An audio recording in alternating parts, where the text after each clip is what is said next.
పరిశుద్ధుడైన మా ప్రభా, మీకు స్తోత్రాలు వందనాలు చెల్లించుకుంటున్నాము. మహోన్నతుడా మా ప్రభానే యేసు, మిమ్మల్ని స్తుతిస్తూ ఉన్నామయ్యా. మిమ్మలను స్తుతించుటకును, మిమ్మలను గూర్చి పాడి కీర్తించి ఘనపరచుటకును సహాయం చేయండి. మీ కృపలో మమ్మలను బలపరచమని ప్రార్థన చేస్తూ ఉన్నాము. మీరు మాకు ఇచ్చిన ఈ సమయాన్ని బట్టి మీకే స్తోత్రాలు వందనాలు చెల్లిస్తూ ఉన్నాము. కృపామయుడా, దయా సత్య సంపూర్ణుడా, మీకే స్తోత్రాలు వందనాలు చెల్లిస్తూ ఉన్నాము. మీరు ఈ ఆరాధనకు అధ్యక్షత వహించండి. తండ్రిని ఘనపరచుటకును, రక్షకుడైన యేసుక్రీస్తును మహిమపరచుటకును, మేము నాయన పరిశుద్ధాత్మనితో సహవాసము చేయుటకును కృపను దయచేయండి ప్రభా. మా అంతరంగములను మీరు కనికరించండి, మా అంతరంగములను మీరు బలపరచండి. మీ ఆత్మశక్తిని, ఆత్మ పట్టుదలను మాకు మీరు దయచేయండి. ఆత్మ విషయమై తీవ్రత కలిగి ఉండమని చెప్పినారు, అలాగే దేవుని విషయంలో పట్టుదల కలిగి ఉండమని చెప్పినారు. మీ యొద్ద సహనముతో కనిపెట్టమని మీరు చెబుతున్నారు ప్రభా. అట్టి నాయన స్వభావం మాకు మీరు దయచేయండి. తండ్రి అయిన దేవా, మీ సన్నిధిలోనికి వచ్చి మిమ్మల్ని వేడుకొంచున్నాము. మీరు మాకు అధ్యక్షత వహించండి. ఏ రీతిగా మిమ్మల్ని స్తుతించి ఘనపరచవలనో సమస్త విషయాల్లో మీరే మీ కృపను మాకును మీరు సమృద్ధిగా మీరు దయచేయండి. ఈ ఆవరణమంతా మీ సన్నిధితో నింపండి ప్రభా. పాటలు పాడుచుండగా ఆ పాటల ద్వారా దేవుని యొక్క ఆత్మ మమ్మలను బలపరచునట్లుగాను, మిమ్మలను మహిమపరచువారముగా చేయండి ప్రభా. అలాగే మాలో ఉన్నటువంటి నిర్లక్ష్యము, నిర్లిప్తత సంపూర్ణంగా తొలగిపోనట్లుగా చేయండి. దుష్టుని యొక్క ఆటంకములు మాలో కానీ, ఆవరణంలో కానీ, ఎవరిలో ఎక్కడ ఆటంకములు లేకుండా చేయండి ప్రభా. అడ్డుబండయు అడ్డు గోడలను కూలద్రోయమని ప్రార్థన చేస్తూ ఉన్నాము. మిమ్మలను ఘనపరచుటకు మాలో ఉన్న అభ్యంతరములన్నిటినీ మీరు తొలగించండి. పరిశుద్ధాత్ముడా, మీరు మా మధ్య కదలండి. మీ కొరకు మేము మార్గమును సరళము చేయువారముగా చేయండి నాయన. మీరు మా మధ్య సంచరించున్నట్లుగా మా పరిసరాలను, మమ్ములను పరిశుద్ధపరచమని ప్రార్థన చేస్తూ ఉన్నాం. రాజులైన యాజక సమూహముగా మమ్మల్ని ఇక్కడ చేర్చి మహిమా ఘనత ప్రభావాలు మీరే ఆరోపించుకొనమని నజరేయుడైన యేసు నామమున అడిగి వేడుకొనుచున్నాము తండ్రి, ఆమేన్. పాటలు పాడుకుందామండి.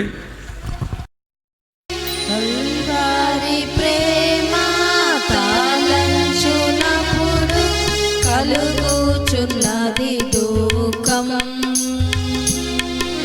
ప్రభువాని శ్రమలను ధ్యానించినప్పుడు పగులుచున్నది హృదయం. కల్వారి ప్రేమ తాళంచునప్పుడు కలుగుచున్నది దుఃఖం, ప్రభువాని శ్రమలను ధ్యానించినప్పుడు పగులుచున్నది హృదయం.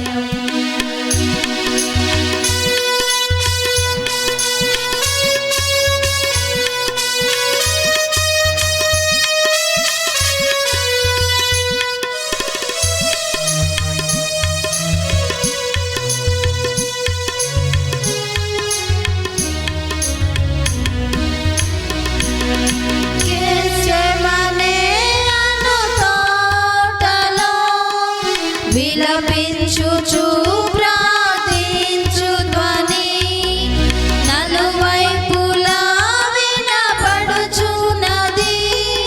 పగులుచున్నవి మా హృదయములు, కలుగుచున్నది దుఃఖం, కలుగుచున్నది దుఃఖం. కల్వారి ప్రేమ తాళంచునప్పుడు కలుగుచున్నది దుఃఖం, ప్రభువాని శ్రమలను ధ్యానించినప్పుడు పగులుచున్నది హృదయం.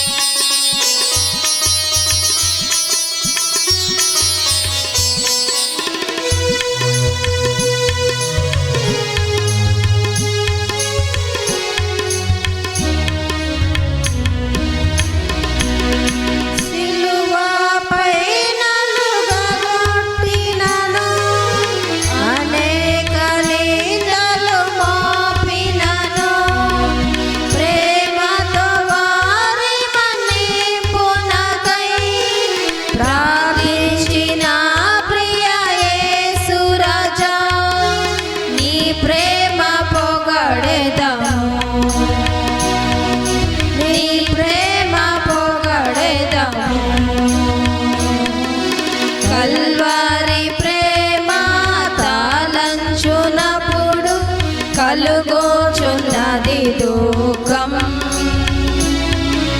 ప్రభువాని శ్రమలను ధ్యానించినప్పుడు పగులుచున్నది హృదయం.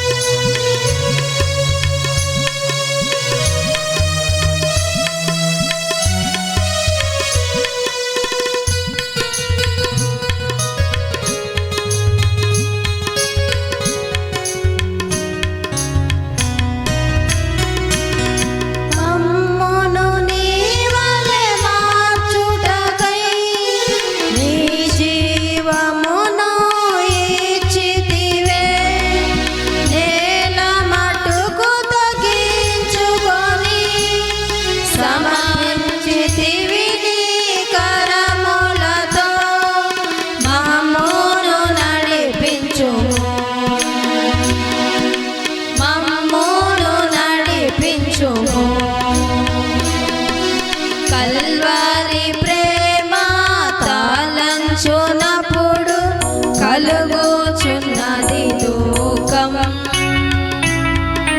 ప్రభువాని శ్రమలను ధ్యానించినప్పుడు పగులుచున్నది హృదయం.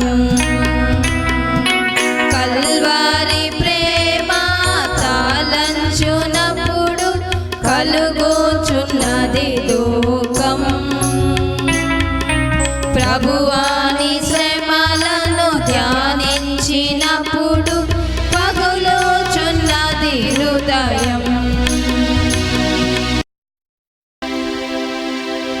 దేవుని జీవాత్మనా మీదికి రమ్ము. దేవుని జీవాత్మనా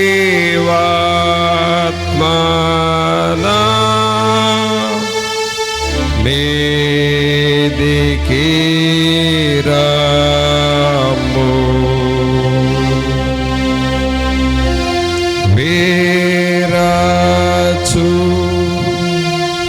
వాంచు మాలాచు నింపు దేవుని జీవాత్మనా మీదికి రమ్ము.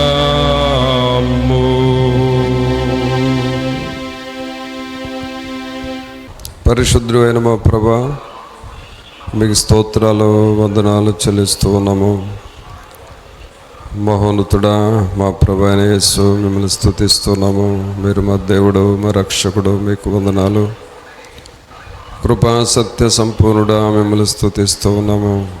జీవాధిపతి, మీకు స్తోత్రాలు, మీకు వందనాలు. మమ్మల్ని ప్రేమించి మీరు ఇచ్చిన ఈ సమయాన్ని బట్టి మీకు వందనాలు చెల్లిస్తూ ఉన్నాము. మీ కృపలో బలపరచండి. మీ వాక్యపు వెలుగును మాకు దయచేయండి ప్రభా. నిరంతరము మీ నామమును స్తుతించి గణపరచు వారముగా చేయండి తండ్రి. రాజులు రాజా, మీకు వందనాలు. ప్రభులు ప్రభువా, మిమ్మల్ని స్తుతిస్తూ ఉన్నాము. జీవాధిపతి, మీకు స్తోత్రాలు, మీకు వందనాలు.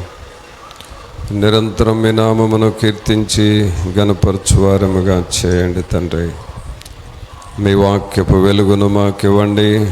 మీ వాక్యము దగ్గరకు వస్తూ ఉన్నాము. మాతో మీరు మాట్లాడి మీ నామమును మీరు మహింపరచుకోనండి. ఆత్మలను బలపరచండి ప్రభా. మా ప్రాణములకు నెమ్మదిని మీరు దయచేయండి. మా మనస్సు ఎల్లప్పుడూ మీ మీద ఆధారపడినట్లుగా సహాయం చేయండి. మీ వాక్యం దగ్గరకు వస్తుండగా సహాయం చేయమని నజరేయుడైన యేసు నామమున అడిగి వేడుకొంచున్నాము తండ్రి. ఆమేన్. పిల్లరా, దేవుని వాక్యం చదువుకుందాం.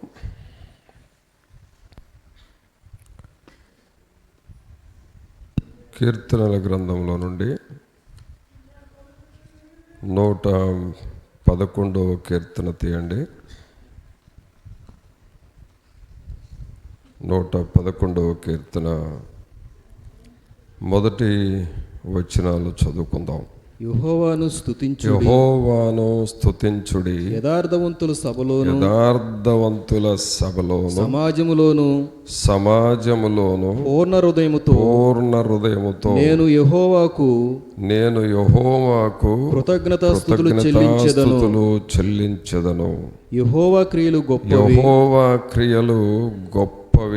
వాటి యందు ఇష్టము గలవారందరూ వాటిని విచారించుదురు. 3వ వచనం చదువు.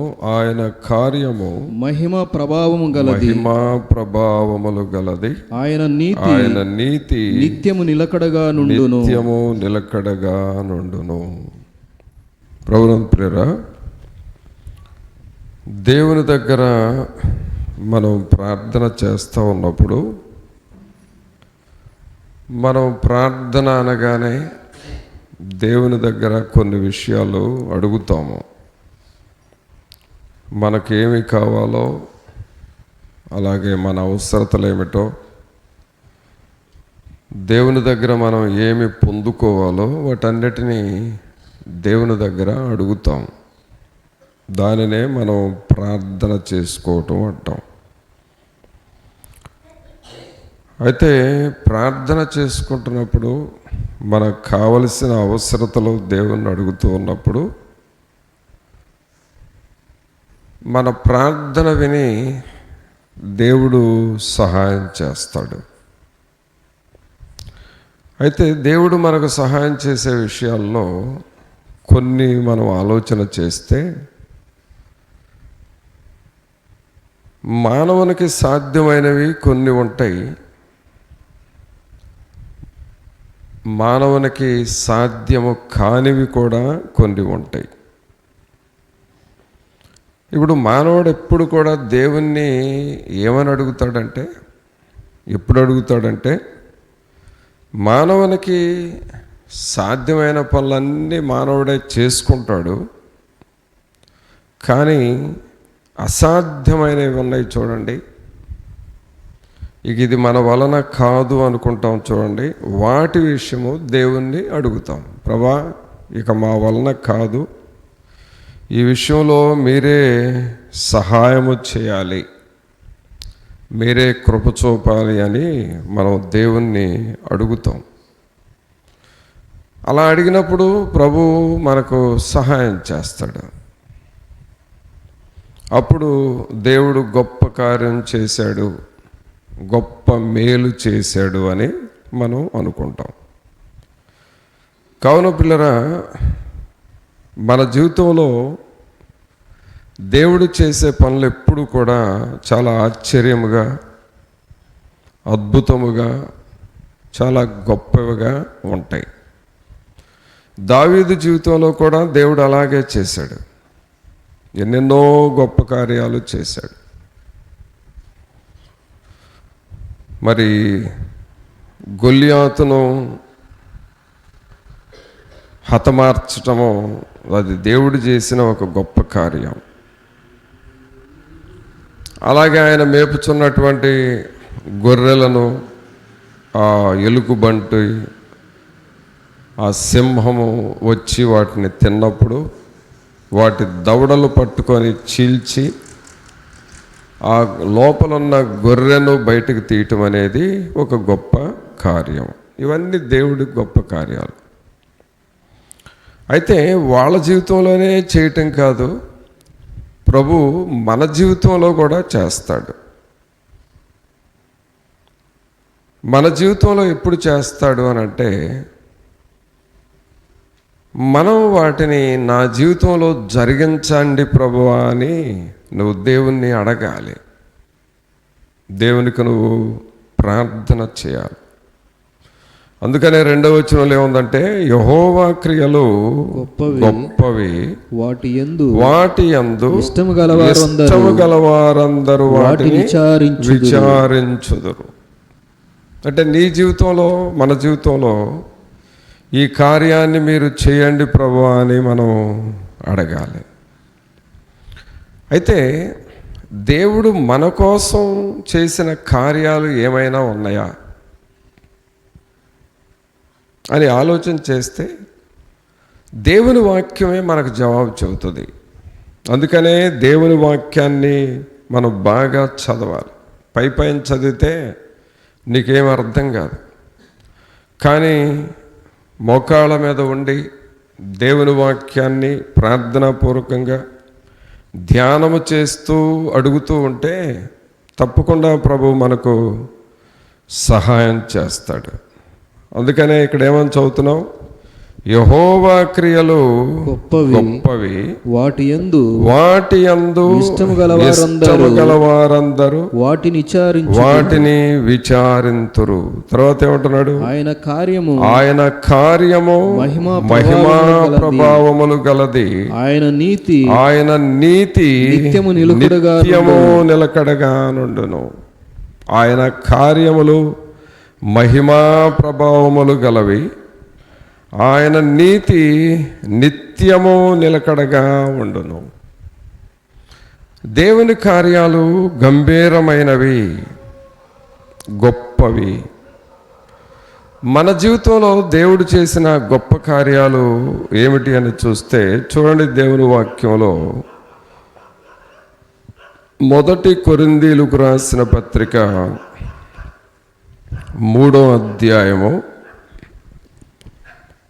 9వ వచనంలో చదివితే, మేము దేవుని జత పనివారమై ఉన్నాము, మీరు దేవుని వ్యవసాయమును దేవుని గృహమునై ఉన్నారు.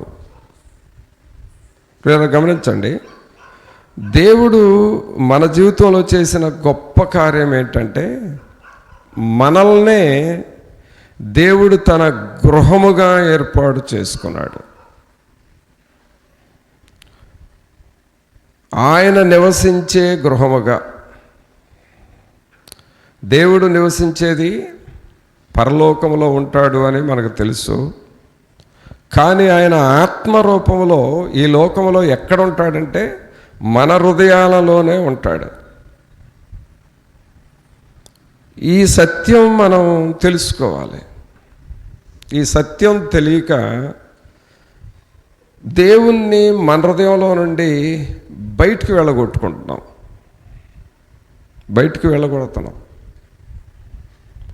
అలాగే మనలో నుండి బయటికి నెట్టేస్తున్నాం. మనం చేసే పనులు దేవునికి వ్యతిరేకమైన వాటిని చేయటం ద్వారా మనలో నుండి దేవుణ్ణి బయటికి నెట్టేస్తున్నాం. కానీ పిల్లరా, ఇక్కడ మనం గ్రహించాల్సింది ఏంటంటే అక్కడ దేవుని వాక్యం ఏముంది? మీరు దేవుని వ్యవసాయమును దేవుని గృహమునై ఉన్నారు. మనము దేవుని గృహము అనేది మనం అర్థం చేసుకోవాలి. చూడండి, గృహము అనగానే మన సొంత ఇంటిలో, నీ సొంత ఇంటిలో ఎలా ఉంటావు? ఆ ఇంటిలో ఎన్ని గదులుంటే అన్ని గదుల్లో ఫ్రీగా తిరుగుతావు, పనులు చేసుకుంటావు, వస్తువులన్నిటినీ పేరుస్తావు, నీట్గా ఉంచుకుంటావు. అది నీ ఇల్లు కాబట్టి నీవు ఎలాగూ పెట్టాలనుకున్నావో అలాగూ పెడతావు ఆ ఇంటిని. మరి ఇప్పుడు దేవుడు ఏమంటున్నాడు? మీరు దేవుని గృహమై ఉన్నారు. మరి మనం దేవుని గృహము, దేవుని ఇల్లు అని నీకు అర్థమైతే ఆ గృహాన్ని ఎలా పెట్టాలంటే దేవునికి నచ్చినట్లుగా, దేవుడు మనలను మెచ్చుకునేటట్లుగా, దేవునికి మనమంటే ఇష్టమయ్యేటట్లుగా ఆ గృహాన్ని ఉంచాలి. నేను మీలో ఉంటాను, మీరు నా గృహమై ఉన్నారు అన్నాడు కదా. కాబట్టి దేవుని గృహము ఎలా ఉండాలి అనేది మనం తెలుసుకుంటే, ఆ గృహము ఎలా ఉండాలో అలాగూ మన హృదయాన్ని, మన జీవితాన్ని ఉంచుకుంటే ఆయన మనలో నివసిస్తాడు. దేవుణ్ణి ప్రక్కకు పెట్టి మనం చేయగలిగింది ఏమి లేదు అనేది మొదట నువ్వు అర్థం చేసుకోవాలి. ఎవరు నన్ను ఘనపరుస్తారో నేను వారిని ఘనపరుస్తాను, ఎవరు నన్ను తృణీకరిస్తారో నేను వారిని తృణీకరిస్తాను అని చెప్పాడు కదా. కాబట్టి దేవుణ్ణి మనం ఏం చేయాలంటే ఘనపరచాలి. ఆయన్ని ఘనపరచటమే మన హృదయము దేవునికి ఇల్లుగా ఇస్తున్నామని అర్థమవుతుంది. అయితే దేవుని ఇల్లు ఎలా ఉండాలి? దేవుని వాతావరణం ఉండాలి. పరలోకములో దేవదూతలు దేవునిని ఎల్లప్పుడూ స్తుతిస్తూ ఉంటారు, ఎల్లప్పుడూ ఆయన ఘనపరుస్తూ ఉంటారు. మన హృదయం కూడా ఆయన ఇల్లుగా ఉండాలి అనుకున్నప్పుడు మనం కూడా దేవుని నిత్యము స్తుతిస్తూ ఉండాలి. దేవునిని ఘనపరుస్తూ ఆయనను స్తుతిస్తూ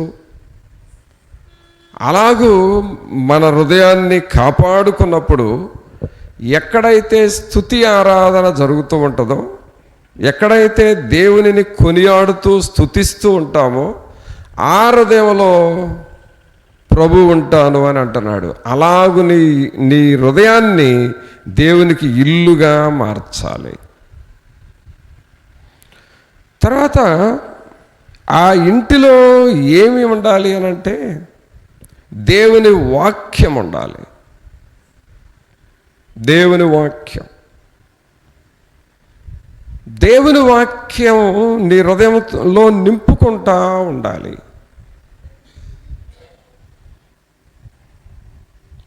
ఇందాక ఒక సహోదరి చెబుతా ఉన్నది, వేరే ఊరు నుండి వచ్చి మాట్లాడుతూ, అయ్యా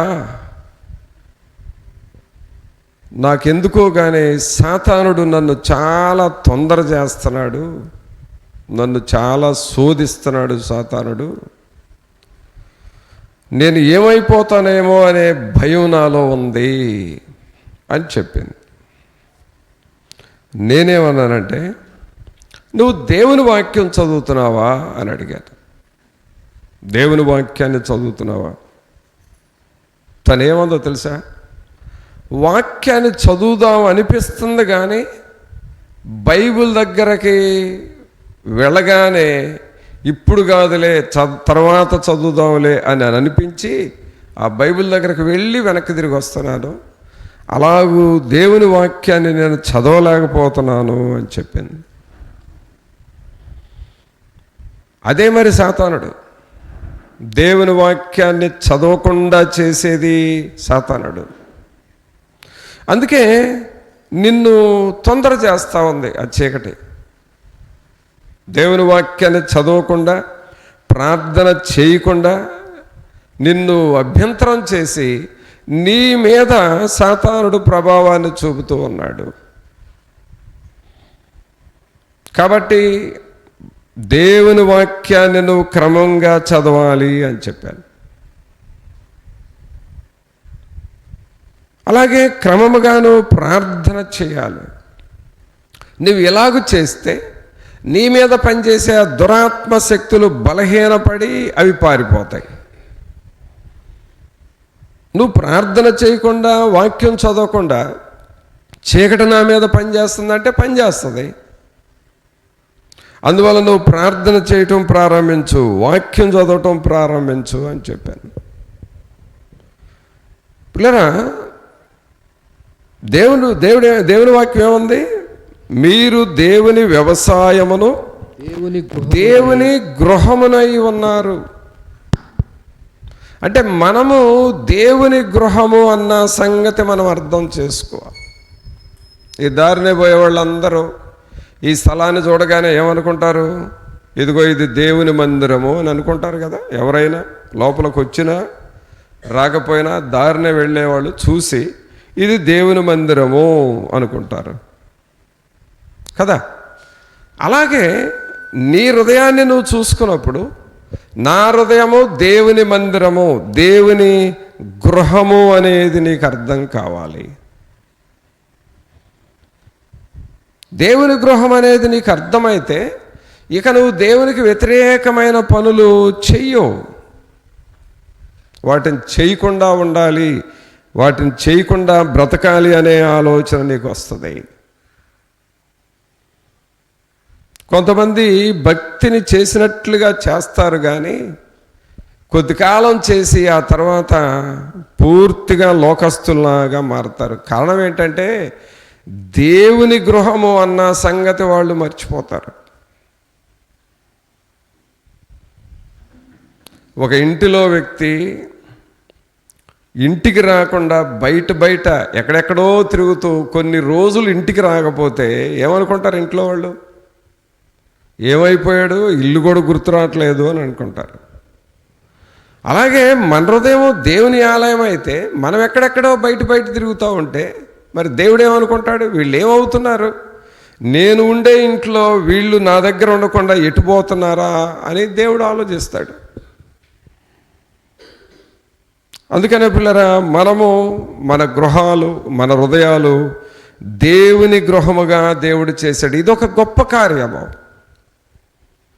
యెహోవా క్రియలు గొప్పవి, వాటి యందు ఇష్టము గలవారందరూ వాటిని విచారించుదురు. అనగా నా హృదయము దేవుని ఇల్లు, దేవునికి గృహము అన్న సంగతిని మనం జ్ఞాపకం చేసుకుంటూ ఉండాలి.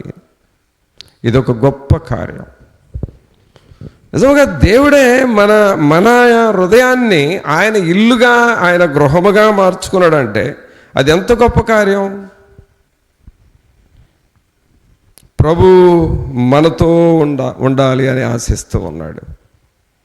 ప్రభు నీతో ఉన్నప్పుడు నీ హృదయంలో లోక సంబంధమైనది ఏది రాదు. దుష్టుడి కార్యాలు కూడా నీలోనికి ఏది ఎంటర్ కాదు. అలాగూ మన హృదయాల్ని కాపాడుకోవాలి. తర్వాత ఎఫెసీయులకు రాసిన పత్రికలో ఆ మాటను ఇంకా కొంచెం బలంగా రాస్తాడు పౌలు గారు. చూడండి, ఎఫెసీయులకు రాసిన పత్రిక 2వ అధ్యాయము 22వ వచనం చదవండి. ఆయనలో మీరు కూడా ఆత్మ మూలముగా దేవునికి నివాస స్థలమై ఉండుటకు కట్టబడుచున్నారు.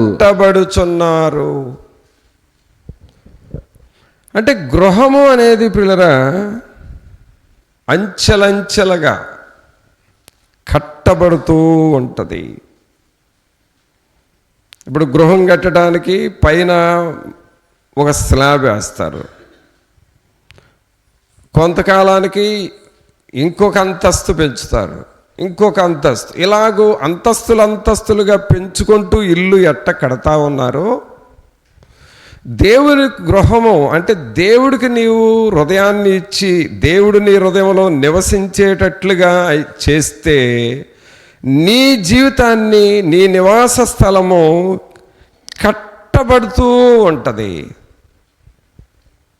అలా నీ జీవితాన్ని కడుతూ ఉంటాడు.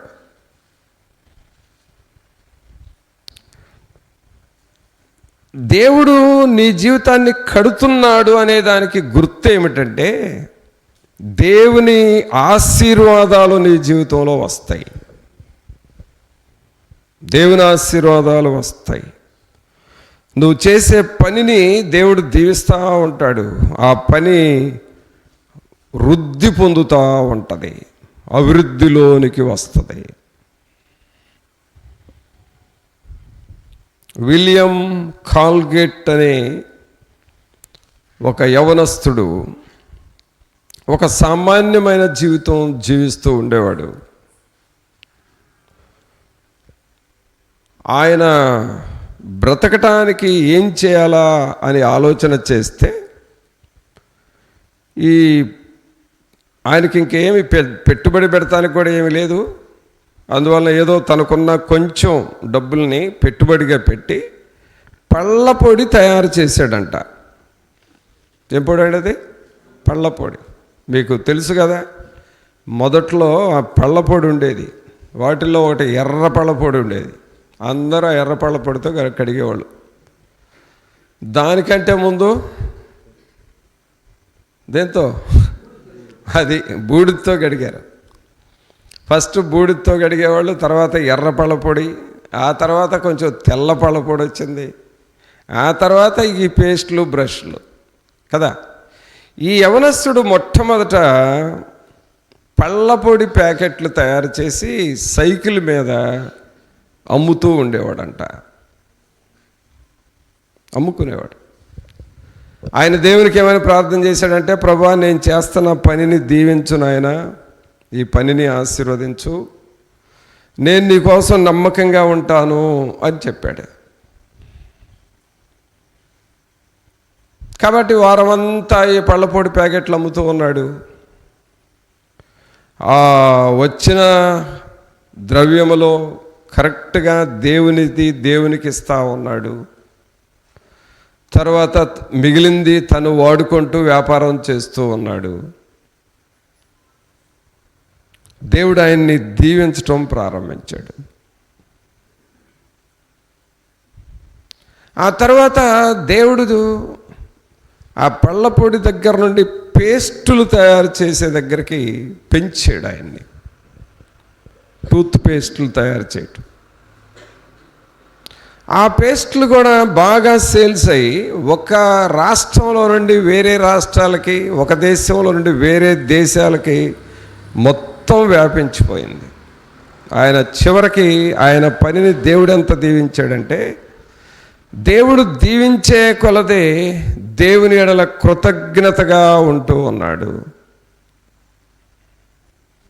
దేవుని పని నమ్మకంగా చేస్తున్నాడు. దేవుడు దీవిస్తే ఇదంతా మీరిచ్చిందే కదా అని కృతజ్ఞతగా ఉంటున్నాడు. ఆ ఆదాయం అంతటలో దేవుని సొమ్మును దేవునికి ఇచ్చేస్తున్నాడు, మిగిలింది దేవునికి తనకు వ్యాపారానికి వాడుతున్నాడు. అలాగూ దేవుడు దీవించి దీవించి చివరకు ప్రపంచంలో ఎన్ని దేశాలుంటే అన్ని దేశాలకు ఈయన ఫ్యాక్టరీ వెళ్ళేటట్టుగా దేవుడు చేశాడు. ఈ పేస్ట్లు ఉన్నాయి చూడండి, రకరకాల పేస్ట్లు, కానీ ఫస్ట్ పేస్ట్ ఏంటంటే కాల్గేట్ పేస్ట్. ఆయన పేరు విలియం కాల్గేట్, అందుకని ఆయన పేరు మీద కాల్గేట్ టూత్ పేస్ట్ అని వచ్చింది. ప్రపంచంలో అన్ని దేశాలకు వెళ్ళిపోయింది. కారణం ఏంటంటే బాగుగా కట్టబడుతూ వచ్చాడు ఆయన జీవితం. బాగుగా దేవుడు ఆయన జీవితాన్ని కడుతూ వచ్చాడు. ఆయన కుటుంబాన్ని కట్టాడు, ఆయన పనిని కట్టాడు, ఆయన ఫ్యాక్టరీల్ని దేవుడు దీవించాడు. ఎప్పుడు మన హృదయము దేవుని గృహము అనేది గుర్తుపెట్టుకున్నాడు. మనము దేవుని గృహమై ఉన్నాము. ప్రియరా, నీ జీవితంలో ఎప్పుడు ఇది గుర్తుండాలి. నువ్వే పని చేస్తున్నా నేను దేవుని గృహము అన్న సంగతి నువ్వు జ్ఞాపకం చేసుకోవాలి.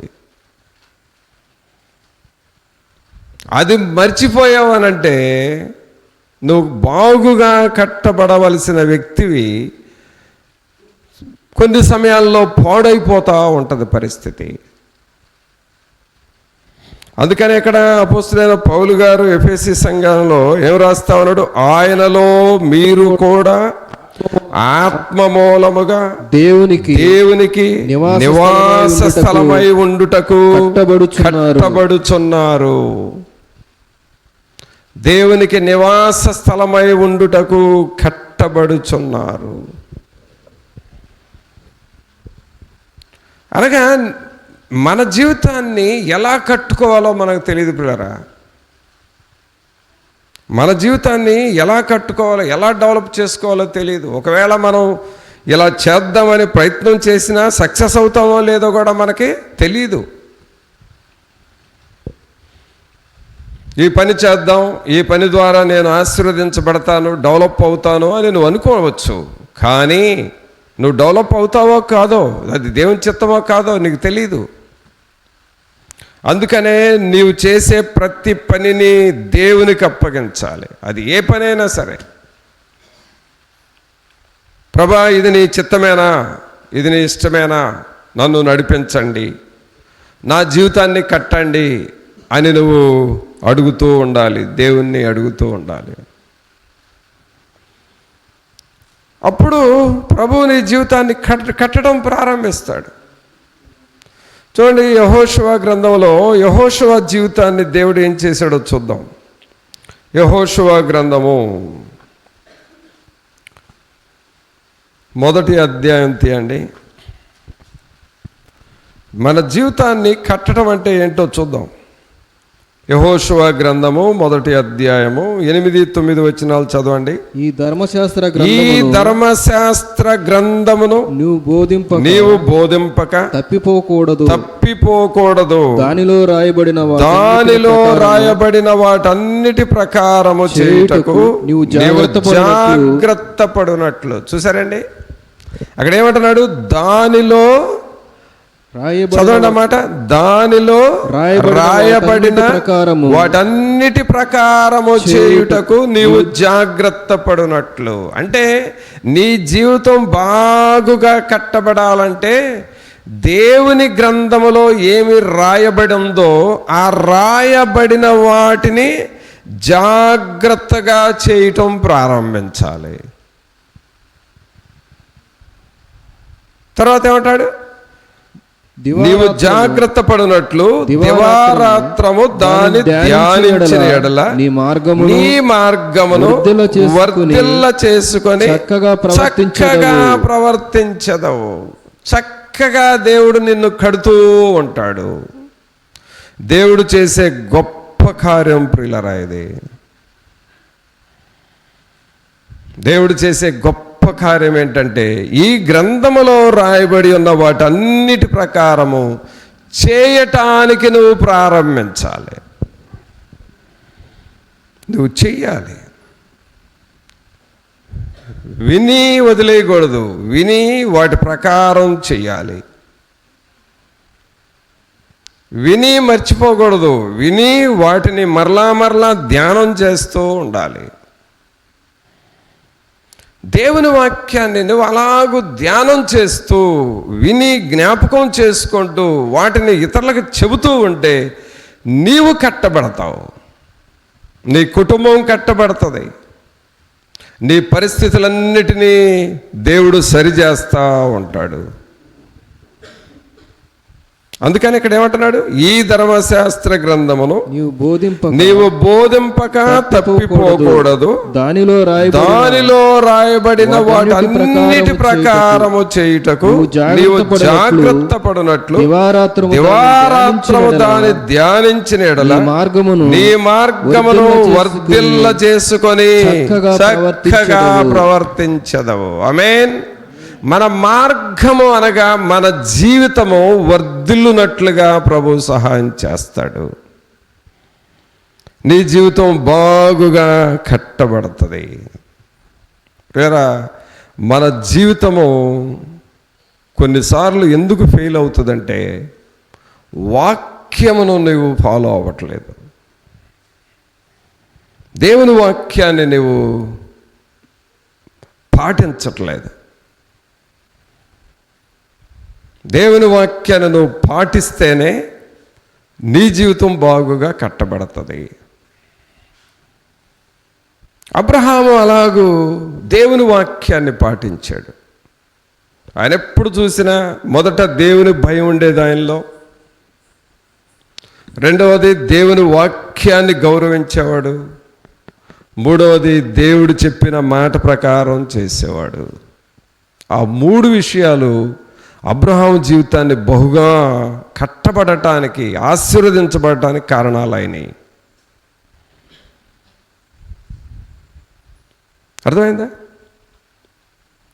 కాబట్టి దేవుని వాక్యము మన దగ్గర ఉంది కాబట్టి నీవు కూడా ఆశీర్వదించబడటానికి, నీ జీవితం కూడా వర్ధిల్లటానికి ఛాన్సెస్ ఉన్నాయి. మనకు కూడా ఆ ఛాన్స్, ఆ అవకాశం ఉంది. కానీ నువ్వు సద్వినియోగం చేసుకోవాలి. దేవుని వాక్యం అనుసరిస్తే ఏంట్లే మనకేం ఉపయోగం అని సాతానుడు చెబుతూ ఉంటాడు. నువ్వు ఆ మాట విని అంతేలే, విని వదిలేస్తే పోద్ది, అనుసరించాల్సిన అవసరం మనకేంట్లే అని నువ్వు అనుకుంటే నీ జీవితమే కట్టబడదేక. కొంతమంది వారి జీవితాలు వారి పాడైపోతున్నా కూడా గ్రహింపు రాని కారణం ఏంటంటే దేవుని వాక్యం నిర్లక్ష్యం చేయటం వలన నేను ఇలా అవుతున్నాను అని వాళ్ళకి ఆ గ్రహింపు రాకుండా చేస్తుంది సాతానుడు. అందుకనే మనల్ని మనం జాగ్రత్తగా పరిశీలన చేసుకోవాలి ప్రియరా. యెహోషువ అలాగూ దేవుని వాక్యం మీద మనసు పెట్టాడు. ఈ గ్రంథములో రాయబడిన వాటన్నిటి ప్రకారం చేయటానికి చూడండి ఎలాంటి తీర్మానము చేయాలి నువ్వు. తర్వాత దివారాత్రము దానిని ధ్యానం చేసి మార్గాన్ని వర్ధిల్ల చేసుకొని చక్కగా ప్రవర్తించదవు. మరి ఇదండి బాగుగా కట్టబడటం అంటే. మరి ఇది మనం నేర్పుతున్నావా? అబ్రహాము తను ఒక్కడికే కాదు, తన పిల్లలకు కూడా నేర్పాడు. అది పిల్లలకు కూడా నేర్పాడు. పిల్లలకు తెల్లవారుజామున లేచి ప్రార్థన చేయండి అని నేర్పాలి నువ్వు. సహజంగా వాళ్ళ వయస్సును బట్టి బద్దకిస్తారు, తెల్లవారుజామున లేవటానికి ఇష్టపడరు. కానీ నువ్వు నేర్పాలి. లే, ప్రార్థన చెయ్యి, మోకాళ్ళ మీద ఉండు, దేవుణ్ణి అడుగు అని నువ్వు నేర్పాలి వాళ్ళకి. ఇప్పుడు నువ్వు నేర్పితే వాళ్ళు వర్ధిల్లుతారు. అంతేగాని తల్లిదండ్రులు పిల్లలు తెల్లవారుజాము ప్రార్థన ఎగరగొట్టి ప్రశాంతంగా పండుకున్నావంటే దేవుని వాక్యం ఏముందో తెలుసా? చింపిరి గుడ్డలకు అది కారణమవుతుందని ఉంది. దేవుణ్ణి వెతకటము, తెల్లవారుజామున లేచి దేవుని సన్నిధిలో ప్రార్థన చేయటం ఎప్పుడైతే మనం నిర్లక్ష్యం చేస్తామో అదే చింపిరి గుడ్డలకు కారణమవుతుందంట. అంటే నీ స్థితి అలాగూ హీనంగా మారుతుంది. కానీ అబ్రహాం అలాగ చేయలేదు. అబ్రహాము తెల్లవారుజామున లేచి ప్రార్థన చేయటం నేర్పాడు. కానీ ప్రక్కనున్న లోతు అబ్రహాములాగా ప్రార్థన చేయలేదు, అలాగే ఆయన భార్య ప్రార్థన చేయలేదు, ఆయన పిల్లలు ప్రార్థన చేయలే. ఏమైపోయింది? కట్టబడలేదు వాళ్ళ జీవితం. కావున ప్రియరా, మనము దేవుని గృహమై ఉన్నాము. దేవుని గృహం ఎప్పుడు కూడా అంచెలంచెలుగా కట్టబడుతూ ఉండాలి. దేవుని వాక్యం ఉంది, మొదట నీ స్థితి కొద్దిగా ఉండినాను తుదకు నీవు మహాభివృద్ధి పొందుదు అని ఉంది కదా. ఆ మహాభివృద్ధి ఎవరిస్తారంటే దేవుడు ఇస్తాడు. దేవుడు ఎప్పుడు ఇస్తాడంటే నువ్వు అంచెలంచెలుగా. ఇప్పుడు నేను చెప్పానే, విలియం కాల్గేట్ అనే యవనస్తుడు సైకిల్ మీద పళ్ళపొడి ప్యాకెట్లు అమ్ముకుంటూ అలాగలాగ అంచెలంచెలుగా ప్రపంచమంతా ఆ కాల్గేట్ ఫ్యాక్టరీని, ఆ టూత్పేస్ట్లని ఎలాగో ప్రపంచమంతా సప్లై చేయగలిగాడో, దేవుడు అంతగా ఎలాగో దీవించాడో, అలాగూ దేవుని వాక్యం ప్రకారం మనం జీవిస్తూ ఉంటే దేవుడు నిన్ను ఆత్మీయముగా పెంచుతూ ఉంటాడు. ఈ సూత్రాలు తెలియట్లేదండి మనుషులకి. ఏ కాడకి దేవుని దగ్గరకు వచ్చి కూడా ఏదో వాళ్ళ మాట ఏదో సాగాలి, వాళ్ళు చెప్పింది వినాలి, లేకపోతే మనకు తెలిసింది మనకి గొప్పలే, ఇంకా ఏంట్లే మనం వినేది నేర్చుకునేది అనే ఒక ఆ చవకబారిన మనస్సులోకి మనుషులు వెళుతున్నందువలన వాళ్ళ ఆత్మీయ స్థితి పాడైపోతూ ఉన్నది. దేవుని సన్నిధిలో చవకబారిన మనసు ఎప్పుడు ఉండకూడదు. దేవునిని నువ్వు ఘనపరుస్తూ ఉండాలి, వాక్యానికి నువ్వు లోబడుతూ ఉండాలి. జనరల్గా అందరికీ దేవుడు అంటే భయం ఉంటుందండి. భయం లేని వ్యక్తి ఎవరు ఉండరు. అందరూ దేవుడు అంటే భయమే, దేవుని సన్నిధి అంటే భయమే, దేవుని వాక్యం అంటే గౌరవమే. కానీ నువ్వు భయపడే ఉపయోగం ఏంటి? వాక్యాన్ని నీ హృదయంలోకి పోనివ్వకుండా. దేవుడంటే గౌరవిస్తున్నావు, మంచిదే, నువ్వు గౌరవించి నీకేంటి ఉపయోగం? మరి నీవు అంచెలంచెలుగా కట్టబడాలి కదా. నువ్వు దేవుని వాక్యాన్ని చులకనగా చూస్తే ఎలాగూ?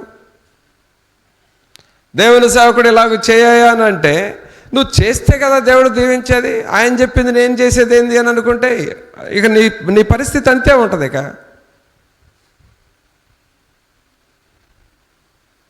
కావున ప్రియులరా, అబ్రహాము దేవుని మాట విన్నాడు, దేవుని భయం కలిగి ఉన్నాడు, దేవునికి లోబడి జీవించాడు. ఆ 3 కారణాలతో అబ్రహాం జీవితం కట్టబడింది. యెహోషువ జీవితం ఎలా కట్టబడింది అనంటే, వాక్యాన్ని చదివాడు, వాక్యములో రాయబడిన వాటన్నిటి ప్రకారము చేశాడు, అందువలన ఆయన జీవితం కట్టబడింది. వీళ్ళని సామాన్యమైన మనుషుల్ని దేవుడు ఎలా చేశాడంటే గొప్పవారిగా చేశారు. అందుకనే వాక్యంలో చదువు, యెహోవా క్రియలు గొప్పవి, వాటి యందు ఇష్టము గలవారందరూ వాటిని విచారించదరు. ఇంకా పౌలు గారు కూడా దేవుడు మనల్ని ఎలా మారుస్తాడని చెబుతున్నాడో చూద్దాం. పౌలు గారు కాదు, పేతురు గారు ఏం రాశాడో చూడండి. మొదటి పేతురు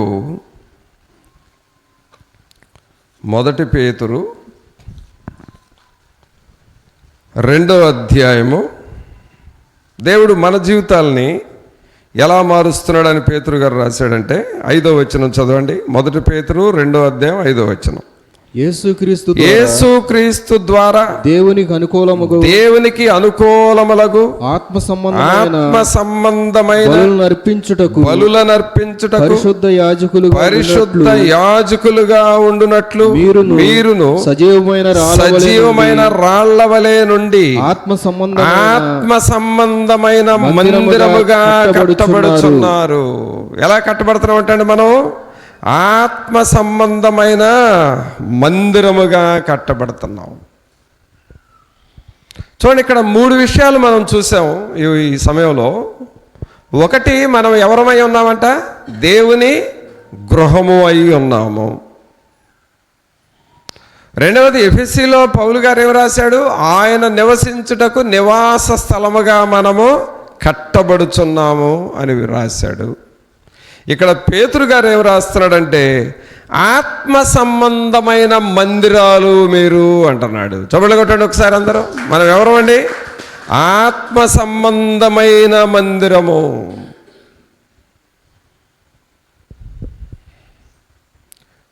నది అని చెబితే నదిలో ఏముంటుందో చెప్పండి.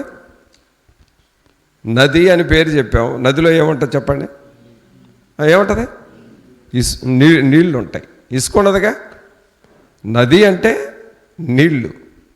ఆ నీళ్లు లేకపోతే ఏం బయటపడుతుంది? ఇసుక బయటపడుతుంది. సముద్రము అని అన్నాం, ఏముంటుంది దానిలో? నీళ్లు ఉంటాయి. కొన్ని పేర్లు చెబితే అక్కడ ఏముంటుందో మనకు తెలుస్తుంది. అలాగే మన పేరు పేతురు గారు ఏం రాశాడు? ఆత్మ సంబంధమైన మందిరము అనగా మన హృదయాలను దేవుని మందిరాలుగా పోలుస్తూ ఉన్నాడు. ఇప్పుడు నీకుండాల్సిన ఆసక్తి ఏంటి? దేవుడు మనల్ని మందిరాలు అన్నాడు అని విని వదిలేస్తే దానివలన ఉపయోగం లేదు. నేను దేవుని మందిరంలాగా ఉండాలి, దేవుడు నాలో నివసించాలి, ఆత్మ సంబంధమైనవి నాలో జరగాలి అనే ఆశ నీలో రావాలి. అదే కదా, వాటి యందు ఇష్టము గలవారందరూ వాటిని విచారించుదురంటే అది అర్థం. దేవుని మందిరముగా మీరు కట్టబడుచున్నారు అని అన్నాడు పేతురు. నీవు దాన్ని పర్సనల్గా తీసుకొని నేను దేవుని మందిరముగా ఉండాలి, నేను దేవుని మందిరముగా, ఆత్మ సంబంధమైన దేవుని మందిరముగా ఉండాలి అని నిన్ను నువ్వు పరీక్ష చేసుకోవాలి. అది ప్రియరా మనం నేర్చుకోవాల్సింది. మరి అలాగూ మనం వాక్యానుసారముగా నడుస్తూ ఉన్నామా? దేవుని వాక్యానుసారముగా నిన్ను నువ్వు కట్టుకోవడానికి ప్రయాసపడుతున్నావా? అందుకని ఏమంటున్నాడు 5వ వచనంలో? యేసుక్రీస్తు ద్వారా దేవునికి అనుకూలములగు ఆత్మ సంబంధమైన బలులనర్పించుటకు పరిశుద్ధ యాజకులుగా ఉండునట్లు మీరును సజీవమైన రాళ్ల వలె నుండి ఆత్మ సంబంధమైన మందిరముగా కట్టబడుచున్నారు. ఆత్మ సంబంధమైన మందిరముగా మనం ఎప్పుడు తయారవుతాము అనంటే దేవుని ఆత్మతో మనం నింపబడాలి. నా జీవితాన్ని మీరు వెలిగించండి, మా కుటుంబమును మీరు వెలిగించండి, మేము ఒక వెలిగించబడుచున్న దీపాలుగా ఉండాలి అని నువ్వు ప్రభువుని అడగాలి.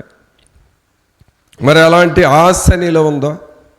అందుకనే దేవుని వాక్యంలో చదివా, వాటి యందు ఇష్టము గలవారందరూ వాటిని విచారించుదురు. నువ్వు ఇష్టపడాలి, నీలో ఆ ఇష్టం అనేది ఉండాలి. మరి అలాగూ మనం సిద్ధపడుతున్నామా? దేవా, నీ కార్యములంటే నేను ఇష్టపడుతున్నానని నువ్వు ప్రభుతో చెబుతావా? ప్రార్థన చేసుకుందాం. ఒక నిమిషం మన హృదయాలు మనం పరీక్షించుకుంటూ ప్రభు సన్నిధిలో మనల్ని మనం తగ్గించుకుందాం. అవును ప్రభా, దేవుని మందిరముగా నా జీవితము ఉన్నది అని మీరు చెబుతున్నారు. మీరు ఎంత గొప్ప కార్యాలు చేస్తూ ఉన్నారు అని నువ్వు ప్రభుని అడుగుతావు. అందరూ మీ చేతులు ఎత్తి బిగ్గరగా ప్రార్థన చేయండి. సహోదరుడా, సహోదరి, కొద్ది సమయము మన హృదయాలను మనం పరీక్షించుకుందాము. ప్రభా, మేము దేవుని గృహముగా మేము ఉంటున్నామని మీరు చెప్పారు. మీ గృహమైనప్పుడు మీరు మాలో నివసించాలి, మీ దూతలు మా ఇంటిలో ఉండాలి కదా ప్రభా. అట్టివారిగా మమ్మలను చేయండి ప్రభా అని నీవు ప్రభువుని అడుగుతావా? అలాగే ఆత్మ సంబంధమైన మందిరముగా కట్టబడుచున్నారు అని మీరు అన్నారు కదా. అలాగూ ఆత్మ సంబంధమైన మందిరాలుగా మా జీవితాలు ఉండాలి ప్రభా. ప్రభా, మీరు సహాయము చేయండి, మీ కృపలో బలపరచండి అని దేవుణ్ణి మనం అడుగుతాము. పరిశుద్ధమైన మా ప్రభా, మీకు స్తోత్రాలు వందనాలు చెల్లిస్తూ ఉన్నాము. మహోన్నతుడా, మహాగణుడా, మా ప్రభు అయిన యేసు, మీకు స్తోత్రాలు వందనాలు చెల్లిస్తూ ఉన్నాము. ఆత్మ సంబంధమైన మందిరములుగా మేము కట్టబడాలి ప్రభా. మీ వాక్యముతో మేము నింపబడాలి. పరిశుద్ధమైన మా దేవా, మీ వైపు చూస్తూ ఉన్నాము. మీ సన్నిధిని, మీ ఆత్మ సహాయం మా అందరికీ దయచేయండి. మీ వాక్యపు వెలుగులో మమ్మల్ని మేము పరిశీలించుకొని వారముగా చేయండి. తండ్రి అయిన దేవా, మీకు స్తోత్రాలు వందనాలు చెల్లిస్తూ ఉన్నాం. విన్న వాక్యం హృదయంలో నిలిచి ఫలించులాగున చేయండి. మేము దేవుని గృహమునై ఉన్నారు అని మీరు అన్నారు. మీరు బాగుగా కట్టబడుచున్న గృహాల వలె ఉండాలి అని చెప్పారు. మీరు ఆత్మ సంబంధమైన మందిరాలుగా కట్టబడుచున్నారు అని చెప్పారు. ఇవన్నీ మీరు మాకిచ్చే ఆధిక్యతలు కదా. ఇది ఒక గొప్ప కార్యము కదా ప్రభా. మమ్మల్ని ఎవరు పట్టించుకుంటారు? మీరు పట్టించుకొని మమ్మల్ని ఆత్మ సంబంధమైన మందిరముగా మీరు మారుస్తూ ఉన్నారయ్యా. అందుకు మీకు స్తోత్రాలు, మీకు వందనాలు చెల్లిస్తూ ఉన్నాం. మీ కృపలో బలపరిచి ఇంకను మమ్మల్ని నడిపించమని నజరేయుడైన యేసు నామమున అడిగి వేడుకొనుచున్నాము తండ్రి, ఆమేన్.